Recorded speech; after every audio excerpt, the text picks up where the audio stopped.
That's why I became a Presbyterian pastor, because Presbyterians are the best at not getting up in the middle of the sermon and walking around. I don't get distracted. All right. And is by other people's watch, is that clock correct? Or phones? 9:16. So it's about right. All right. Oh, I know what else I'm going to need.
Sorry about that. I grew this week in amazing admiration for those who've gone before me in this, trying to do the thought of doing Eugene Peterson and N.T. Wright in an hour is just kind of ridiculous in its own way. Okay, the idea of doing Dietrich Bonhoeffer in a half hour is equally absurd. So we're actually going to do something a little different. We're going to take a real quick sketch of his whole life, and then we're going to zero in on one particular year. 1 year. Because that's really all about you can do in a half hour. But I will suggest this. It was a year that changed the course of his life in unbelievable ways, and I believe ultimately in world history. Okay, you can't say that about a lot of people, even authors, the idea that they change the world. I think we can say that about Bonhoeffer. So a real quick sketch. Well, that's not right. I must have been hitting the button all that time. Born February 4th, 1906. So World War I has not happened yet, but there are rumblings already in the world. Dietrich enjoys a very comfortable life. His father is a doctor of psychiatry. He knows Freud. He knows all the big names. And his life, beyond that even, his grandparents, there's money. There's every reason to expect that he would live a very comfortable life. I think I just did 1906 twice there. Okay, 1923, he begins his theological studies at Tübingen. Tübingen at this point is kind of the center of theological study in the world. Everything from the most critical of analysis to the most theological of analysis is going on in Tübingen, and he's in the middle of it. Come on, there we go. In 1930, he's offered a fellowship at Union Theological Seminary in New York. He comes and teaches for the year, teaches and learns. He meets there a friend by the name of Frank Fisher, a black student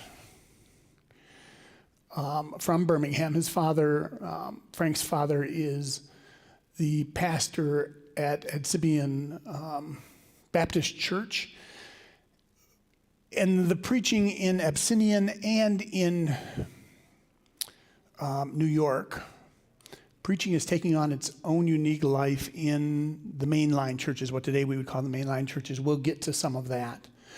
But it is all beginning to take on these flavors of social reform, social justice. 1931, he returns to Germany. And we know even as early as 1931, Germany is beginning to change significantly. 1933, Hitler is installed as chancellor. 2 days later, Bonhoeffer is, I actually believe he's leading a worship service. And the sermon is about leadership, and it's not complimentary to Adolf Hitler.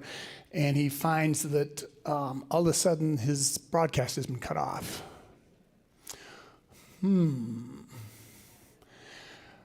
November that same year, he is ordained. 1933, we begin in earnest the anti-Jewish movement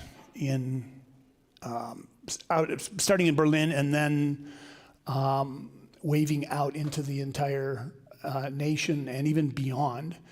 1934, the Confessing Church. This is a church that will serve as the anti-witness to what is going on in the larger culture in Germany. In other words, it will be the church that is banned. It is to be really the one righteous branch that remains unsullied in Germany throughout the war. It is often understood as an underground church.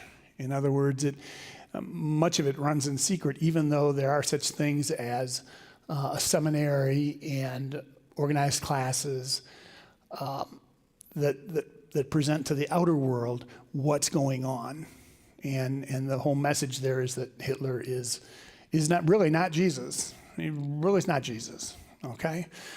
1935, he is run off to England for a short bit of study. He comes back, and at this point, Himmler is pretty much in charge of all religious life in Germany.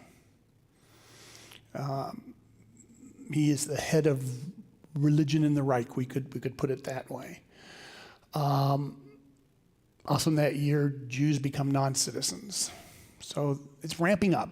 It's ramping up. I know you know most of this history. So, the seminary for the Confessing Church is closed in 1937.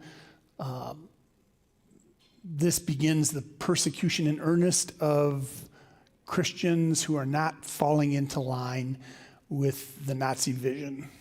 And obviously the Nazi theology, that's somewhat oxymoronic if you think about it, Nazi theology. Sorry. See, I get distracted. We know that he is involved in a plot at one point to assassinate Hitler. and at this point, before all of this, there is this interaction again with those inside Germany and outside Germany to try to figure out how to rectify a situation that is not good. And, Kristallnacht is kind of a defining moment. This is when the big exodus of Jews really begins, because hope has to have a place to die in a place like Hitler Germany here, and this is where it dies. This night of phenomenal violence throughout Germany, actually, not just in Berlin. In 39, there have been people, 38, 39, there have been people who are pushing Bonhoeffer to get out of the country. Mostly because they know him well enough. They know he won't keep his mouth shut. They know he won't stay out of trouble for Jesus. 1940, things begin to clamp in on him. He turns to his writing. He writes his Ethics, which is probably the standard for the 19th, 20th, 21st century. 19th because there wasn't just a whole lot of good ethics written in the 1900s or 19th century. So he gets lost in his writing and in his community of faith, small group of folk that are trying to make it through this whole thing. He's forbidden to print or publish. He can't public speak. What's left to do? He ministers to a congregation of sorts as best as one can do. The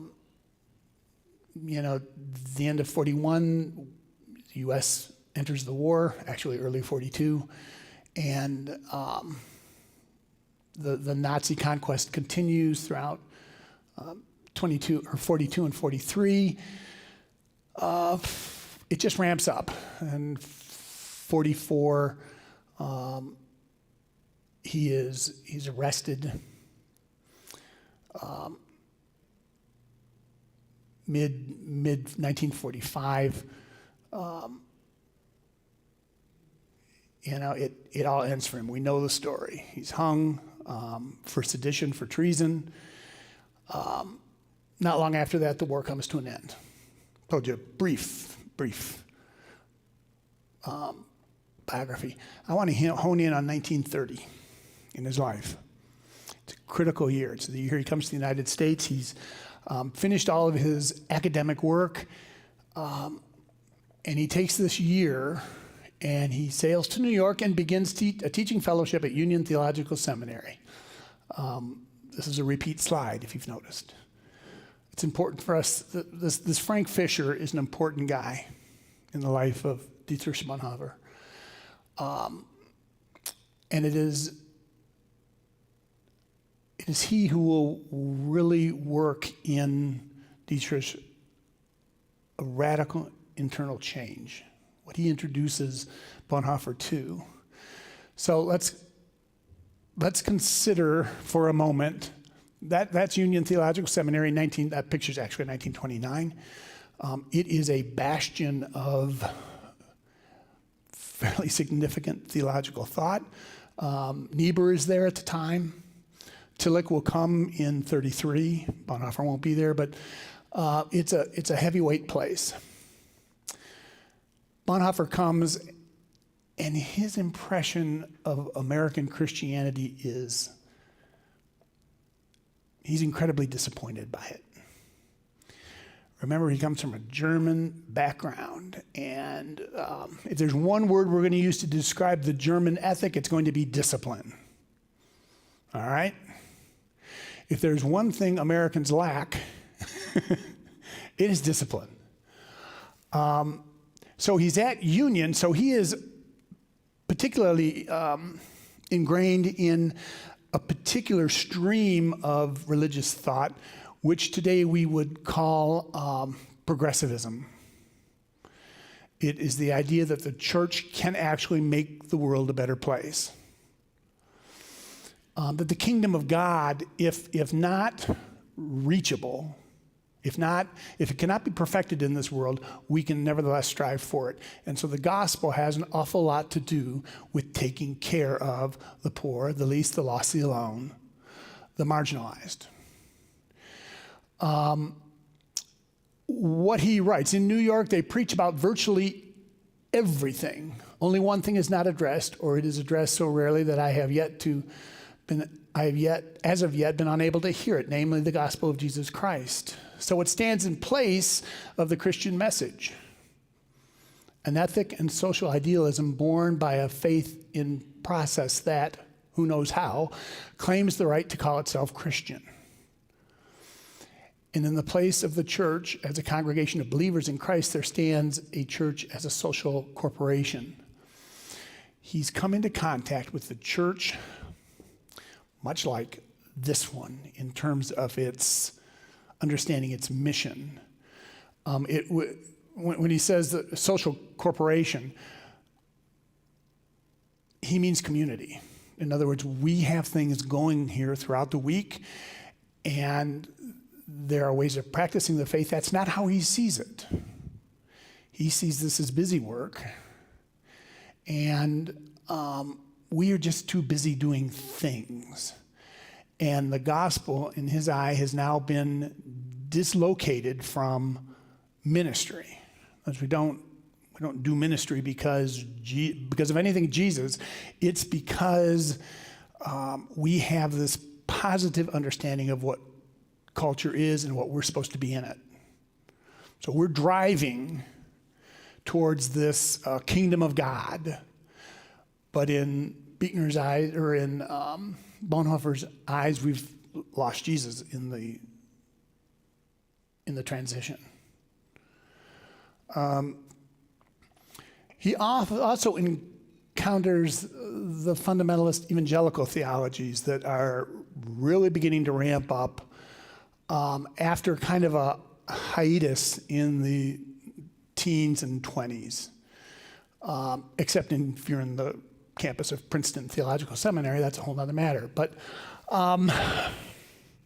he sees something here that he doesn't particularly care for either, and is equally disdainful of.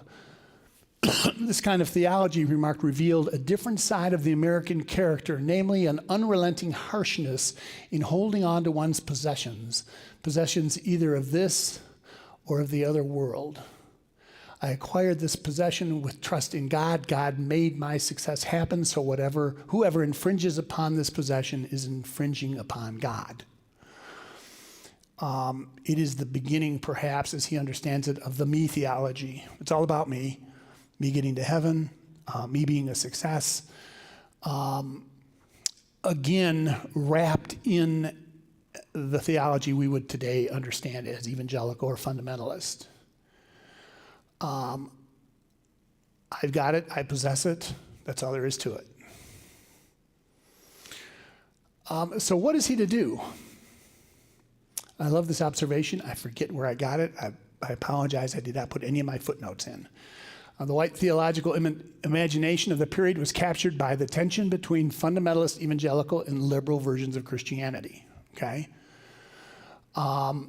Black Christians concerned transcended this liberal conservative tension because it had more immediate concerns. We know what the concerns were, don't we? Most liberal whites failed to see white supremacy as a matter of Christian attention, and as a consequence, they ignored the constant dangers of daily life in America for black people. The lynching tree, primary example. But avoiding racism was not a choice for African American Christians. It was a matter of life or death in a society organized by race and enforced by violence. That's what he saw. That's what he saw. So what do? You can't hardly stand to listen to a preacher in your seminary. You go out into a world that you are familiar with and you hear not a gospel of love or compassion, but of, I'm trying to think of how he would put it, of selfish and invested self-interest. So what do you do? And there's no discipline, by the way. He's German. There's no discipline. There's no regular prayer. There's no true commitment to going to church. Remember, this is before World War II. He just sees what we call today a slacker church, lack of a better word. No discipline. Well, as we said earlier, he meets his friend Fisher. Fisher is African American. He also is there on a Sloan Fellowship for the year. It is his father who is the preacher in Birmingham. And Fisher, well, I think I've got it on the next slide. Fisher was assigned to the Abyssinian Baptist Church for his field work. Okay, if you go to seminary, you get the pleasure of working for free in a local church. And Bonhoeffer began accompanying him there. And you can imagine, I said he came from money. Yeah, the guy was used to an aristocratic type of life. And you can imagine what kind of mind game this was for Mr. Bonhoeffer to go into an African-American church and observe. This past Monday, I did the same thing in, I can't think of the name of it, how quickly we forget. Baptist Church on the southeast end was celebrating Martin Luther King's assassination date. And it was just like, you walk in and this is not what I'm accustomed to. Bonhoeffer and Fisher, they teach Sunday school. There is some suggestion that at some point in time, Bonhoeffer may have preached a sermon in the church, but we do not have absolute confirmation of that. And the parishioners, they just kind of make him a project. So they invite him to their homes. So Wednesdays and Sundays, he would go have meals at their homes. And like I said, they just kind of wrap their arms around him and taught him of their life, so that Bonhoeffer gained a detailed and intimate knowledge of the realities of Harlem life. He immersed himself in this in his studies. He was fascinated by American racism. I was just fascinated with it. He even gets a glimpse of it. He and Fisher visited Washington, D.C. They go to a diner for food, and Fisher won't be served, so they leave. So I want to step back for just a second. Oh, my gosh. And there is this concept in the black church of a black Jesus. And this is how I'm trying to get us to understand that. When slave owners try to Christianize their slaves, they bring Jesus in two forms: as master, as a master who is also a servant. So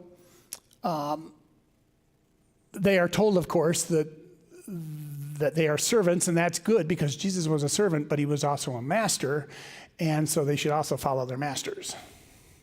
So it's a slightly re-engineered theology from before and during the Civil War. It works, as we know, for 3 centuries, 2.5 centuries. But blacks, it didn't take them all that long to begin to put together the dots to this understanding. If Jesus is master, then my earthly master isn't my only one. He's not my most powerful master. In fact, I have a master above my master, and that master can challenge the slave owner, can teach a higher law. And when we get to service, when slaves hear that Jesus was a servant, they say, hey, wait a second. He also suffered. He was crucified. But there's more. Wait, there's more. Jesus was resurrected. Not only was Jesus resurrected, but he resurrected his friends in the story of Lazarus. Put this all together, what do you get? Black Jesus knows human pain and suffering as a crucified outcast. Jesus is a southern black man who was lynched, but now resurrected. He comes to resurrect all who suffer as outcasts. That is something Bonhoeffer attaches himself to deeply. He discerns more clearly the distinction between the damaging theology of glory. God is powerful, and we are God's partners. You are not. So the glory is ours. The white Christ is concerned with power, might, and success, and a theology of the cross that reveals the presence of God hidden in suffering outcasts. It allowed him to move, I love this quote, and I wish I knew who said it because it's going to take me a day to find it. Bonhoeffer's association with the Abyssinian Baptist Church allowed him to move beyond the theological nonsense of the fashionable fundamentalist evangelical, based on master-slave, versus liberal, progressive caretaker debates, to a lived experiential theology based on Jesus' cross suffering, as it connects with the suffering of a people, in this case, an outcast. Now, why is all this important in the life of Dietrich Bonhoeffer?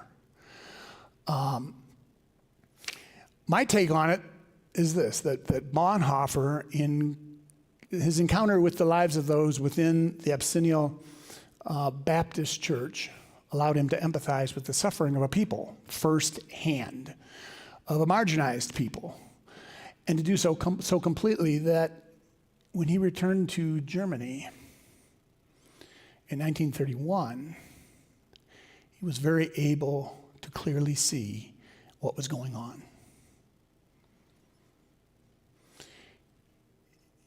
He was, through his experience, reformed,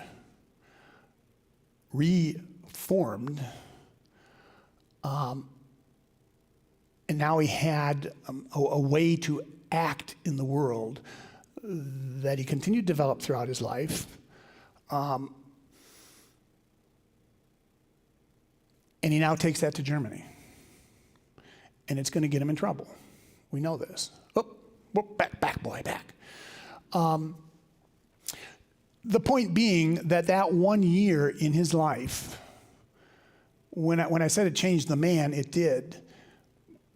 But we can also begin to see how it changed history. Because if he had gone back without the experience he had, he probably just would have gone back with a fairly negative understanding of American religion, for one thing, reverted back to a rather regal, disciplined faith, which he, by the way, never gave up discipline. It just began to take different forms and beautiful forms. And he probably never would have truly grasped the power of community. In other words, the year in New York moved his faith from his head to his heart. That's how I understand it. Thoughts or questions? And see, 1 year in his life, you can't even do well in a half hour. But do you see the movement that's being made? Or no? Yeah. He was formed by the black church culture. Has his writings formed that? Yeah, okay. Excellent question. His ethics reveal, to me anyway, reveal a man who understands that ethics is not something that lives in the world of the philosopher. That ethics has to be, and Christian ethics in particular, has to be grounded in a community and the community. And so it is connected with, not so much with philosophy, but with the activity of the everyday. So a Christian, for Bonhoeffer, a Christian isn't a Christian because they have said a creed or made a declaration of faith of some kind or another, because it has to be lived out. And now it has to be lived out in a much different way. It has to be lived out in community, not in, That's the word I was looking for. Not simply in discipline, self-discipline. The Christian life now calls us to something much larger. And therefore, it can't be stagnant. It has to live into a moment, into something that's happening. So as opposed to an ethic of right and wrong, so to speak, it's there. The right and wrong is there. But he also understands it has to live within a community to be of any value. And how you can do that is what his ethics is all about. He also writes a book about community, which I can't imagine he ever would have written without having attended the church. And of course, his big book, Cheap Grace, The Cost of Discipleship. It's rife through with lessons, I think, that go back to, yes. So in other words, yes, all of his writing, I think, germinate from, or now are understood through the prism of what happened in 1930. Okay, yeah, Carl. You seem like you developed some of this philosophy and logic or whatever in the American religious black culture. To me, did he then transfer that on, carry that over with him to what was happening to the Jews? Yeah, that's exactly my point. Well put. That, and probably because he was standing outside of American culture looking in, he could see the much larger framework of what's unfolding in America. He could see the white-black dynamic that most people can't see when you're already in it. The big challenge in life always is to stand outside yourself and look in and see truth and then re-enter it. That's how I kind of describe his experience here. He came to a foreign country. He was able to watch everything going on around him with an openness that most of us don't have. And because of it, he can see something very clearly. And his gift here is that he can then internalize that in a way that when he returns to Germany, he knows exactly what's going on. He knows exactly what the Nazi program is all about, how it functions much like, don't get offended about this, racism in America. It's based on power, not compassion. It makes victims, it assigns evils. They're the good and the bad, the pure and the evil. And he's able to see this here because he's not part of it. So he's looking from the outside in. That's the point. Yeah. What was going on with the Jews is Kind of materialism within the American culture was what was in common between the two that both seem to be arriving at the same location? Okay, so American, if I'm understanding your question, American racism was a constant here. It's been a constant since the mid-17th century. We all know that anti-Semitism has also been a constant, probably well, since the beginning of time. And I think that what was happening in Germany is that is ramping up. They are the scapegoats, the Jews, and everybody's buying into it. I mean, the church, we have to understand, the church in Germany utterly capitulated to Hitler. Utterly capitulated. Especially the Lutherans, and they're all Lutherans over there. So the commonality here is that all cultures have the sacrificial lamb. Another way of putting that. Yeah, somebody to blame for everything. He could see this developing very clearly in Germany under Nazism. And he could see it, Nazism, under Nazi rule. He could see it clearly because he'd already stepped out of himself in another culture to see the dynamics at work.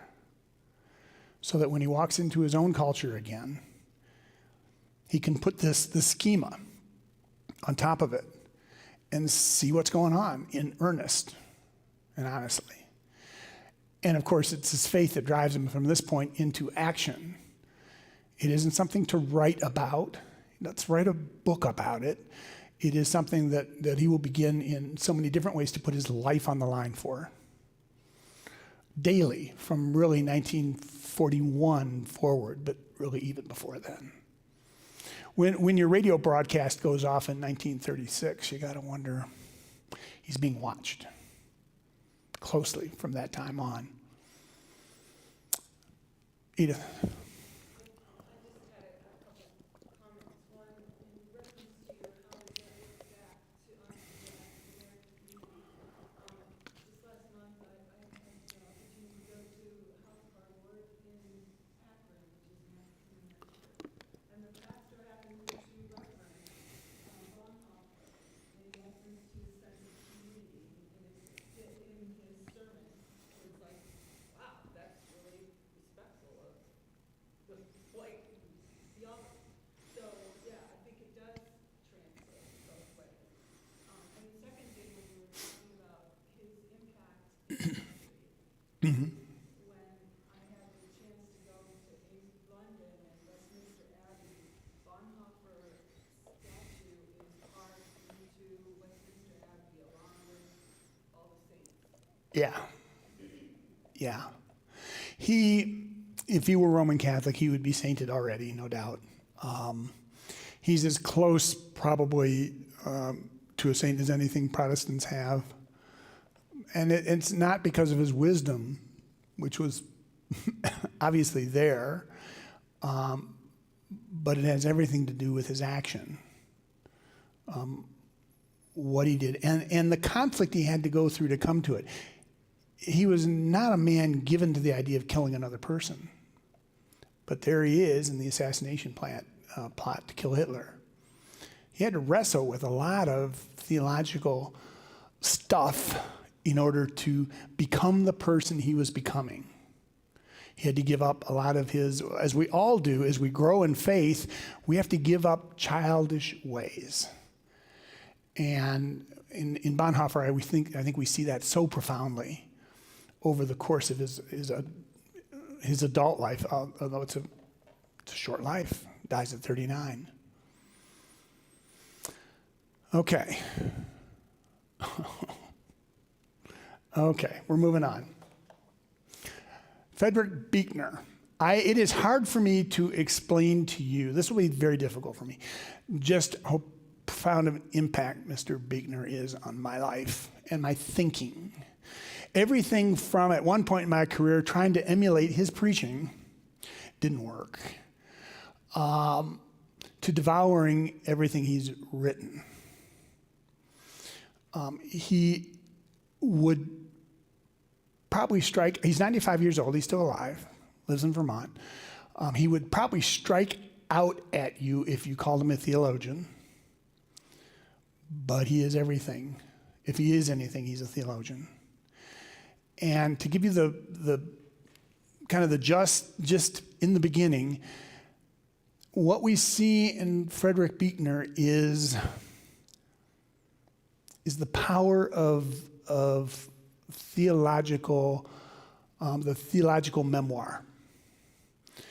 This is a man who has taken so much of his entire life to reflect on life and living, and not in the,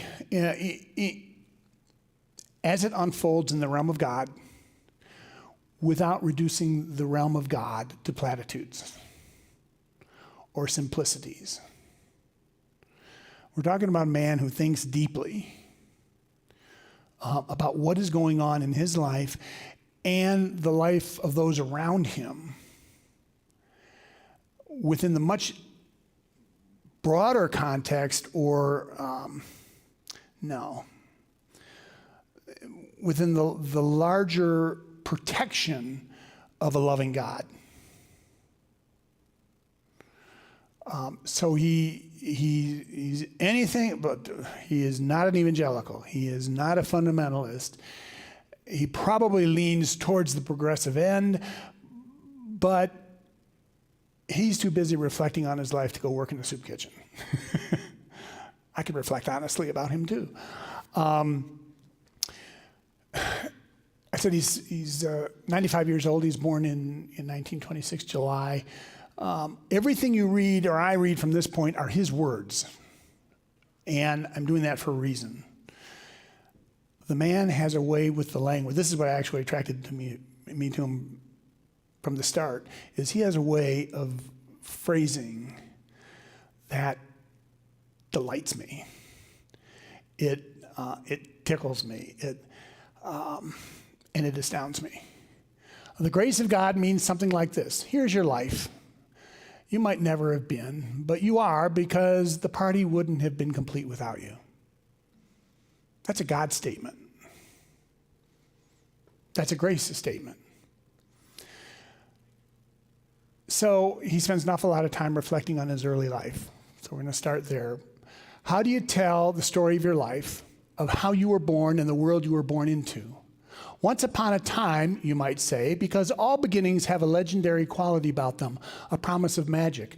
But Dylan Thomas uses a different phrase about his childhood, which strikes me as a more accurate one: once below time. Meaning, I assume, that for a child, time in the sense of something to measure and keep track of, time is the great circus parade of past, present, and future, cause and effect, has scarcely started yet, and means little, because for a child, all time is by and large now time, and apparently endless. So you go back to your earliest childhood memory, and you put yourself back there, and you know exactly what he's saying. I have a vision of myself on a little go-kart that my father and mother had bought me. You know, you pedal, but it was like a car, and I go back to that time, and that is eternal time. I didn't worry about the past. I didn't worry about the future. I had right now. Final quote: apart from one house on Woodland Road, home was not a place to me when I was a child. It was a people. This family was constantly on the move for a reason, which we'll get to in the next slide. Beekner, like Bonhoeffer, comes from money. It's not his nuclear family's money, it's his grandparents' money. And they will hold a certain sway and definitely have an impact on his life. But once below time ends quickly for Bonhoeffer. 1936, so he's 10 years old. His father takes his own life. He's a Princeton grad. He is a minor executive, but he can't seem to hold a job. He can't seem to climb the ladder that his father climbed and that his father-in-law climbed. He feels like a failure. We're in the middle of the Depression, and he closes the garage door, turns on the car, and kills himself. So the night before, he and his brother live in one room, or bed in one room, and this happens the night before. The click of the latch as I turn the knob. Oh no, this is after there's commotion going on outside. This is early morning. There's commotion going outside. The click of the latch as I turn the knob was the first tick of the clock that measures everything into before and after. And at that exact moment, my once below time ended and my once upon a time began. From that moment to this, I have ridden on time's back as a man rides a horse, knowing fully that the day will come when my ride will end and my time will end, and all that I am, all that I have will end with them. This is when Dad is discovered, and the house is going nuts. The household, the help, her mom, or his mom. And he marks this. This is when childhood ends for him. They moved to Bermuda, which tells you they're not really struggling too hard financially. His father's family will be the major supporters of Bonhoeffer's mom and family. They moved to Bermuda for no other motive more profound than simply to get away from things for a while, as my grandmother rightly saw, but to get away from is also to get away to. And the impossible island where we went within a month or two of my father's death turned out to be a place where healing could happen.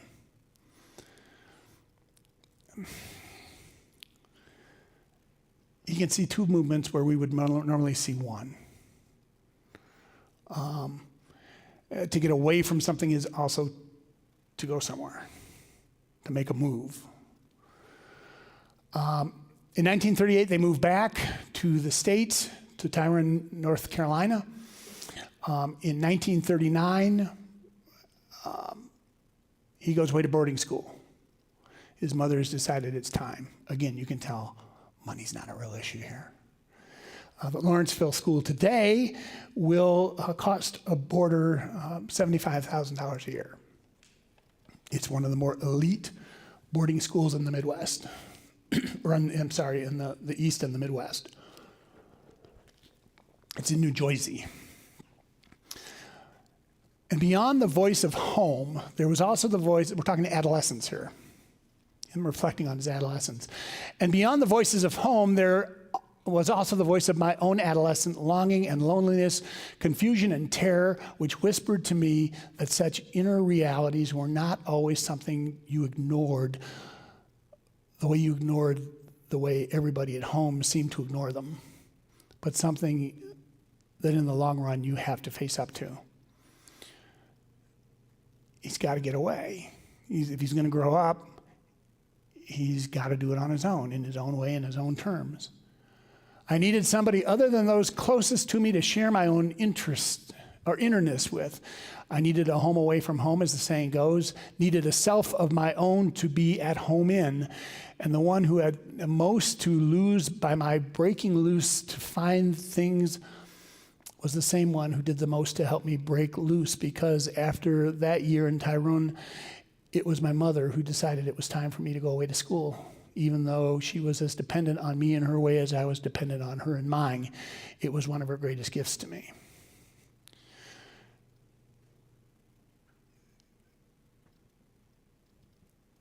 To be able to look back and begin to see where the moments in your own life that your longings are opened up and felt. When I first read this, and I'm forgetting which book this is from, it hit me so powerfully. Because my adolescence was not pretty. It wasn't violent. It wasn't disruptive. It wasn't, nobody would have known. But we all know the turmoil inside, right? We remember it. We remember it. You don't ever forget it. He graduates from the Lawrence School, goes to Princeton University. 1943 to 44, I really knew two Princetons. The first one was during the war when everybody was being drafted or enlisting. It was just N, drunken farewell. One. I fixed that once. It was just one drunken farewell party after another. Nobody did any work. I didn't learn a thing at all. He serves in the Army for 2 years. 2 years of very undistinguished service, all of it at several different places in the United States, including a post as chief of the statistical section in Camp Pickett, VA. Then he returns to Princeton. I was in the Army for 2 years. When I came back, I was so delighted to be free again that I buckled down and learned a few things. He then returns to the Lawrence School. That's where he did his high school. And he teaches English and writes from 48 to 53. He publishes A Long Day's Dying in 1950. I've never read it. It was his first novel, and it made him a celebrity. And he made a small fortune on it. So much so that in 53, he quits his teaching. He moves to New York to become a full-time writer. And he begins attending the Madison Avenue Presbyterian Church. George Buttrick, who knows that name? Familiar name to anybody? Oh, you're kidding me.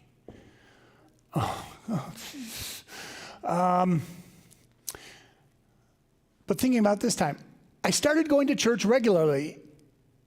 And what was farcical about it was not that I went, but my reason for going, which was simple. That on the same block where I lived, there happened to be a church with a preacher I had heard of, and that I had nothing at all much better to do with my lonely Sundays. The preacher was a man named George Buttrick, and Sunday after Sunday I went, and sermon after sermon I heard. It is the beginning. He's not raised in a religious family, folks. I should have mentioned that earlier, huh? Anything but. And then this, I'll save us some time here. This is about a phrase that George Buttrick added to a funeral. It wasn't in the manuscript. There is no proof that he ever said these words. But Beekner remembers them. I'm trying to find them. Among confession, so he's talking about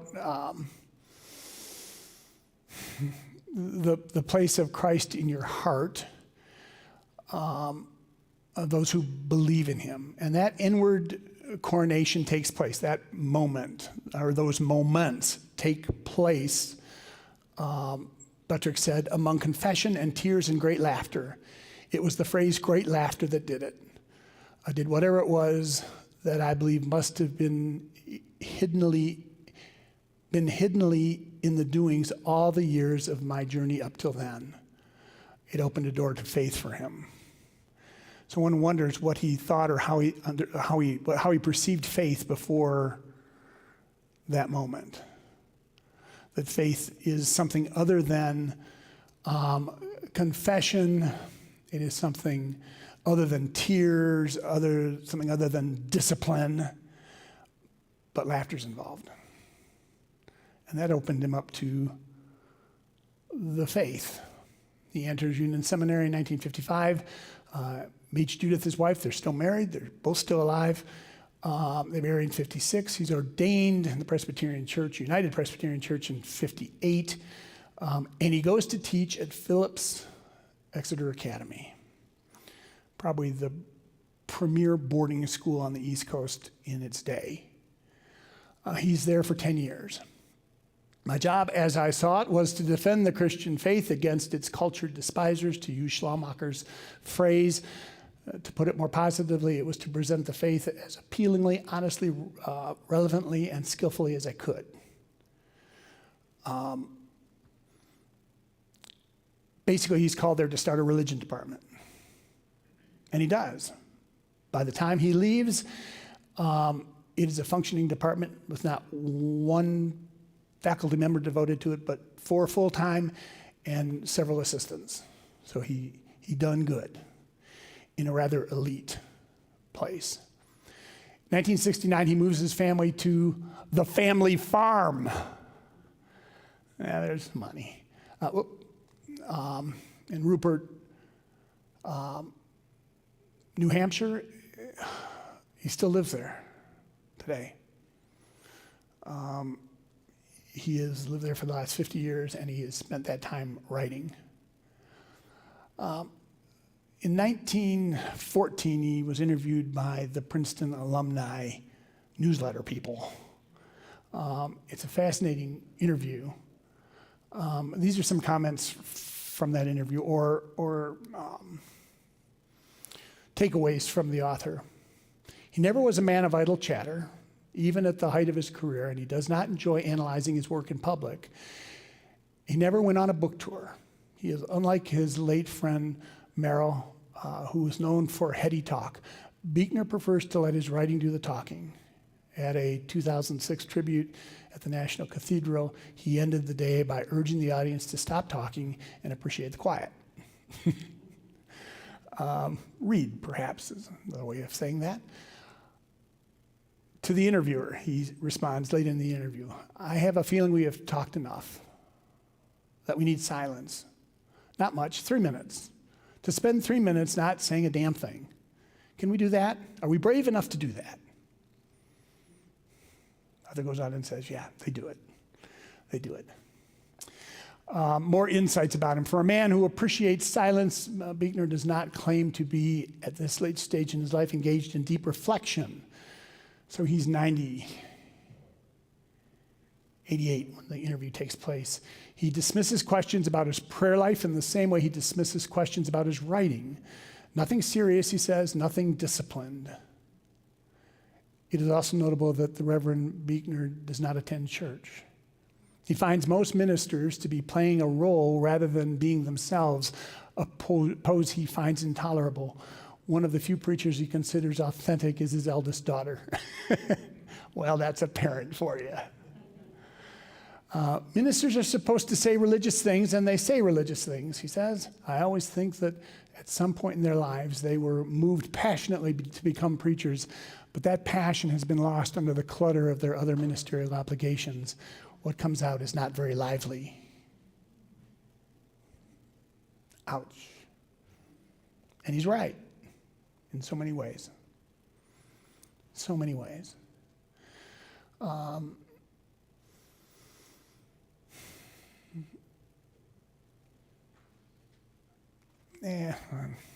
When he's not in his study, Beekner often sat in his patio. Today he's reading the New York Times.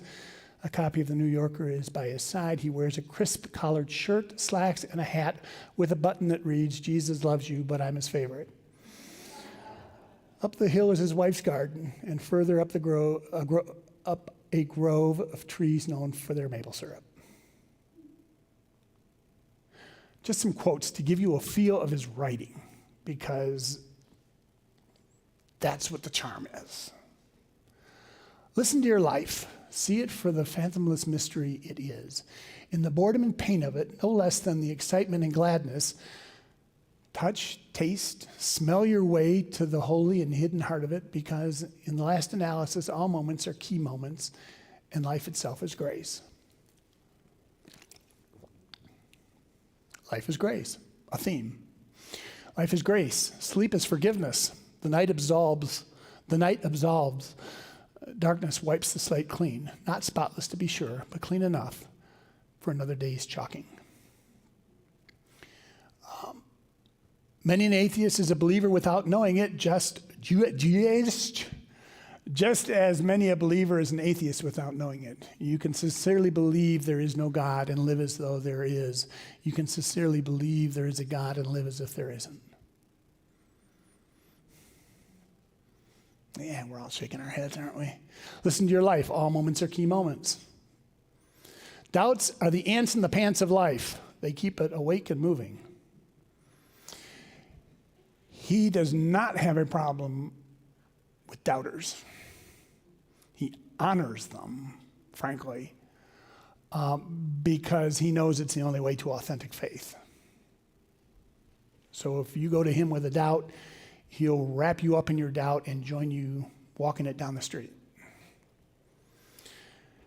And now, brothers, I will ask you a terrible question, and God knows I ask it of myself also. Is the truth beyond all truths, beyond the stars, just this, that to live without him is the real death, and to die with him the only life? Oh, I get goosebumps. Believing him is not the same as believing things about him, such as that he was born of a virgin and raised Lazarus from the dead. Instead, it is a matter of giving our hearts to him, to come hell or high water, putting our money on him, the way a child believes in a mother or a father, the way a mother or father believes in a child. No, I already did this one. I didn't see him. My story is important not because it is mine, God knows, but because if I tell it anything like right, the chances are you will recognize that in many ways it is also yours. It is precisely through these stories, in all their particularity, as I have long believed and often said, that God makes himself known to each of us more powerfully and personally. If this is true, it means that to lose track of our stories is to be profoundly impoverished, not only of humanity, not only humanly, but also spiritually. Very keen on this idea that God is seen in our everyday life, and if you can't see him, you're not looking hard enough, because God doesn't hide. That's just the last one. Yeah, that's the last one. Part of the inner world of everyone is this sense of emptiness, unease, incompleteness, and I believe that this is in itself a word from God. That this is the sound of God, that God's voice makes in a world that has explained him away. In such a world, I suspect that maybe God speaks to us most clearly through his silence, his absence, so that we know him best through our missing him.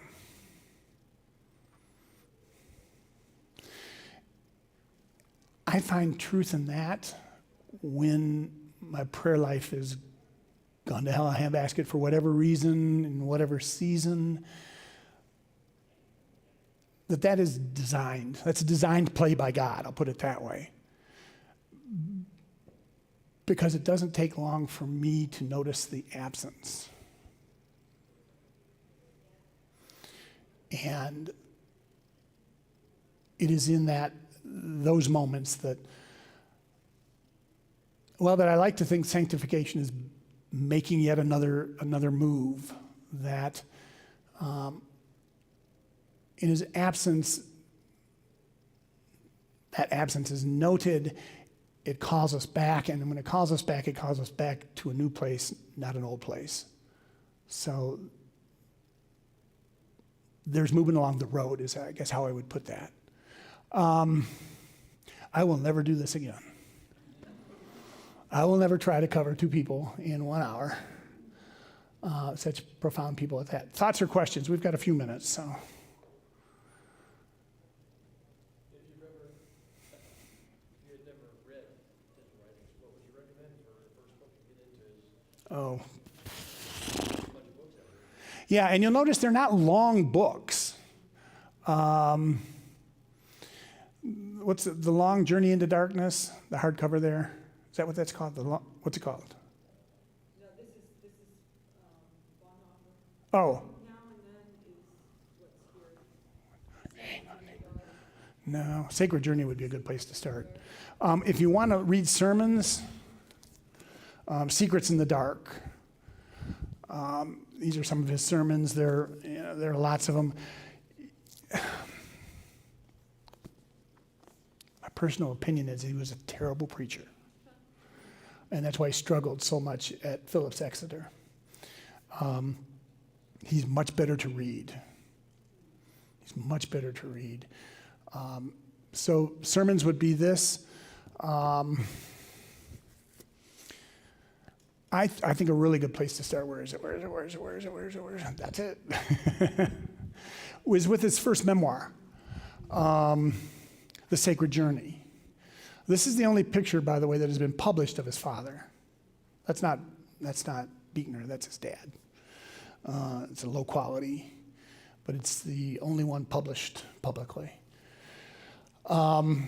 This takes you through his suicide and on through his life as he has come to understand that suicide has influenced his life. And it continues to influence it in his writing. You can feel it. It's when time below ended. It's when the fairy tale ended. It's when time was begun to be measurable for him. I would go with this. If you like this, then you'll get a real taste of who he is and how he thinks this way. If you're looking for a cogent theology, stay away from him. Because he's a thought in process. Which is probably why I love him so much. Other thoughts? Yes. Again, 2 thoughts. One is that his novels, in some ways, I think, are an easier access to his theology because it's not systematic storytelling, and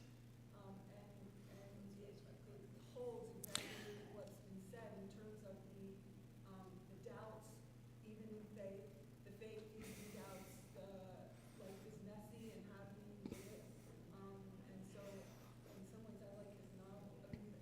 Yeah. His memoirs are great because you have a context, but his novels, I think, are a nice access to that. Yeah. And just to affirm his embrace of lost people, that I read a memoir of someone who attended Exeter, and he made reference to Beekner's pastoral care. Yeah. And that it was a safe place to just go, and Beekner would allow him to just sit with his And be. uncertainty and being, and that part was the most important part of not the preaching, Yeah. but the being with. The being with. The reason I like his memoir is because it can also serve as a teaching instrument for us as to how we can reflect on our own lives, how we ask the questions, how we phrase the events, which in that case allow us then to take it inward of our own self. His novels are exquisite. I've only read one. I'm stuck on the memoirs, frankly, and Secrets in the Dark. I love his sermons. Okay, I got to go. Thank you for enduring the road race. Let's pray and head to worship. Yeah, you sit back down there. Gracious God, we give you thanks and praise for time together, even for a rushed spirit, which perhaps gives us nuggets of something to ponder later in the day. Bless us now as we go off to worship, to praise you, to glorify you, to acknowledge grace in our lives, and yet the need for grace in our lives. We pray these things in Jesus' name. Amen. All right, see you in the sanctuary, or if you were the 8:30er folks, you can. Do you guys get my email back? I have a date with my sister this afternoon, or my daughter. I know, and I was invited to it, but I can't.